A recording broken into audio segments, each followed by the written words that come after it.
Живот во тешка сиромаштија за кумановското семејство Лазаровски од селото Градиште.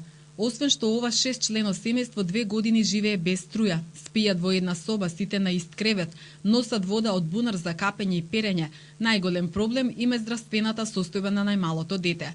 Јован се родил пред 2 години со искривени стапала поради што не може нормално да оди. За да се оперира потребни се пари кои што Лазаровски ги немаат, бидејќи освен паричен надомест за трето дете, други приходи речиси немаат. Со нив живее и мајката на Добре. Тако со скриви ножиња се роди, се заоѓа, не, тој ми дал Господ, тој милувал, тој дал. Слабокрван беше, у гипс му беа ноги. Колку време? Година време. На 2 недели смо ги носиле по Скопје, менја гипс, слабокрван беше. Еве се спремамо го Боже за операција. Струја немам, вода тешко донасам од бунара и рачно донасаме, али тешко се живее у вакви услови. Куќа немам доволно,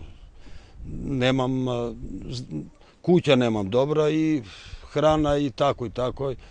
И слабо и храна и Јована да го правимо здравствено. Јован, 5-годишната Ангела и 1 година постарата Ивана, Лазаровски ги добиле по 16 години брак, но не се надевале дека ќе дочекаат децата многу често и гладни да заспиваат.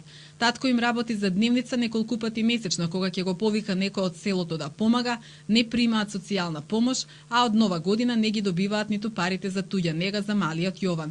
Во април треба да го носат на комисија во Скопје за да се провери дали има основ за продолжување на паричниот надомест од државата. Некад има храна, млеко, некад нема и легнев си такој без храна. Некад се јаде, некад се и трпи. Нема сиромаштија. Кад имам пари, зему, јаде, кад нема, трпи.